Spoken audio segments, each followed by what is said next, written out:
And I'm joined here again by Hank Goldberg in sunny South Florida. And we got a big weekend of races coming up, Hank. The Pegasus, which is the richest horse race, I guess, in the world. But $9 million, $10 million to the winner, something like that. 9.5 million. Wow. Wouldn't it be nice to own one of those horses? Well, not necessarily. One of those horses is going to be out $350,000 because you had to pay $1 million entry fee. Wow. Wow. Is there one horse in there nobody can figure out why it's there because the owner wanted to take a vacation to Miami? Yeah, well, there's a bunch of horses like that. I think the filly who's in there, Stellar Wind, should not be in there. I don't think she's got any shot whatsoever. You know, the horse was sold. Now, because the horse is running in this race, it costs them.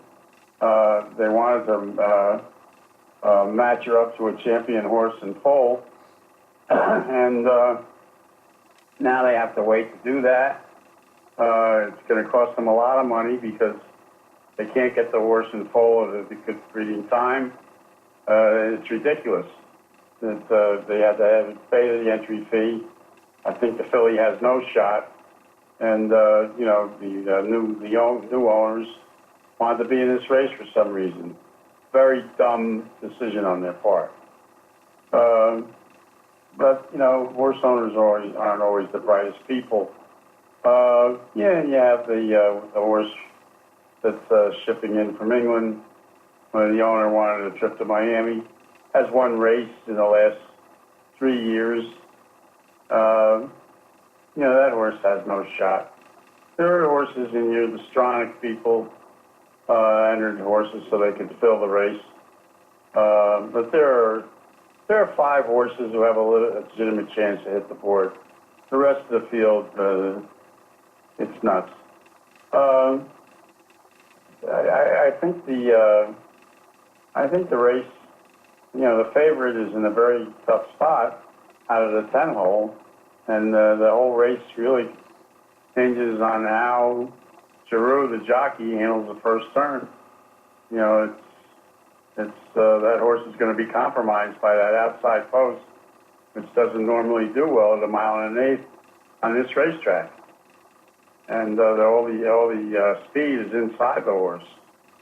So it'll be an interesting race. You know, you've got Sharp Ass Pekka, who he's probably going to go for the lead. But the question on that horse is, can that horse make the distance? Bafford's got 2 horses in the race, Connected, and the 2 horse who West Coast, who finished up the year very strong, won the 3-year-old Horse of the Year award at the Eclipse last night, and he's 6-1 in the morning line. That's a bad number. You know, he's better than that. So not only, you know, I'm not. Frank Stronach spoke last night. The guy who owns, he got the award of merit. That was a joke. This guy has been so bad for racing, and he talked about, and every track he's touched, you know, he owns Santa Anita. They don't have full fields out there, and, you know, he doesn't understand why the tracks that are off $2 billion in handle. I'll tell you why, because his tracks are screwed up. And since he took over Santa Anita, they don't fill fields. His races at Gulfstream during the week are unbettable because he runs all these. They don't put up any purse money, and so you get these cheap races, and they're not filling those because nobody wants to run there because they can do better running at Oaklawn or someplace else. Stronach is part of the problem with the game, and he gets up and makes a speech and says, "We've got to band together and figure out how we can restore the money that we're losing." We're losing because he's got lousy management. And he gets the award of merit. Well, that's sports for you. You know something? 50 years ago, Sonny Werblin told me the same thing he said last night, and that Stronach said last night. Sonny Werblin was a real visionary in sports, and he told me that what they needed to do was to have a strong national organization that would work together like football does, to market the game properly. Horse racing is the worst marketed game in existence. They run people off. You know, and the guy from the racing forum gets up and echoes and says, what a great talk we got. We got to get together. Well, if you got to get together, don't charge $13 for a racing forum anymore. A racing forum that doesn't even have all the top tracks. If you wanted a racing forum on a Saturday, for you can get a racing forum that has Santa Anita and has the Florida track and has the New York track, but doesn't have the Midwestern tracks in it. So if you want to see what's running at fairgrounds when they have a big stakes, you have to buy a separate forum. That's $27 in forums. And they want to know, we got to generate, we got to go out and attract the younger people. The younger people aren't going to go onto the racetrack where they have to get $27 for a forum that they don't know how to read. This is an argument, this has been going on for years, they've been talking about. So, you know, they got this big race at, tomorrow afternoon. The cheapest ticket is $75. That's not bringing young people to the track. How much is over the year? $15 to park. How much over the years, Hank, did the taxation of horse racing by the states and the federal government affect the business? You know something? They're talking about legalizing, and the idea that they're talking about to get this passed is that this is part of the NBA's pitch, is that they should share the money with the government that's being bet, so that the government would, they would get 1% of the money bet. You know, that's a pretty brilliant idea to help get the legislation passed. They have brainy people running basketball.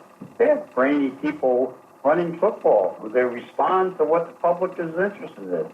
Horse racing has never responded. Takeout has been a problem now since I've been going to the racetrack. Why would you want to go out there where 15% or 25% of the money that you're betting is being taken out of your winnings?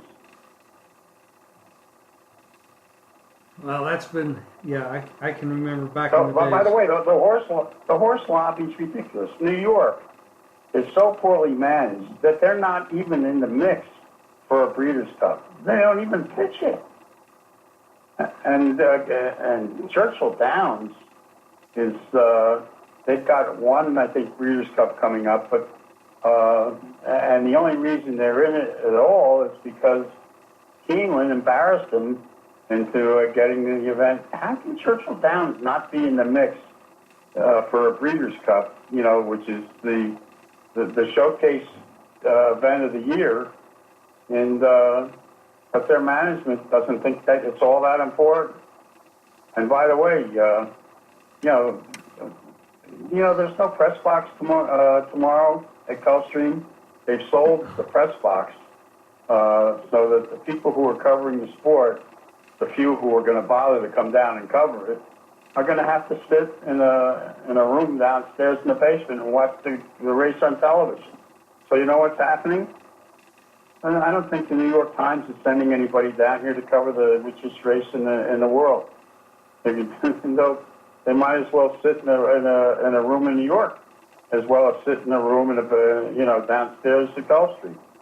Wow. I could go on and on and on. Who cares? They don't care. They don't listen to the public.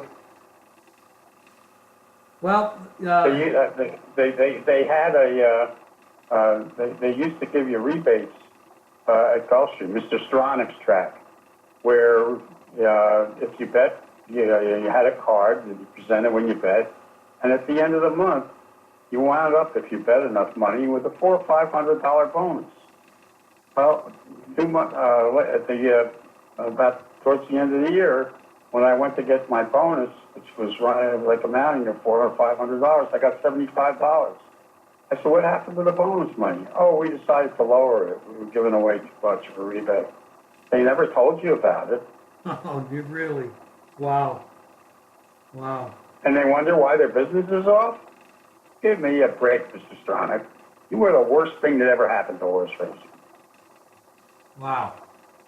Hank, your horses are going to be up on the website, jimfeist.com. They're up there now for the Pegasus Stakes. I'm sure you'll have some other races as well for the weekend.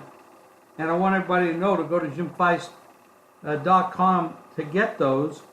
We're going to have a separate podcast. We'll cover some sports, and we'll be right back.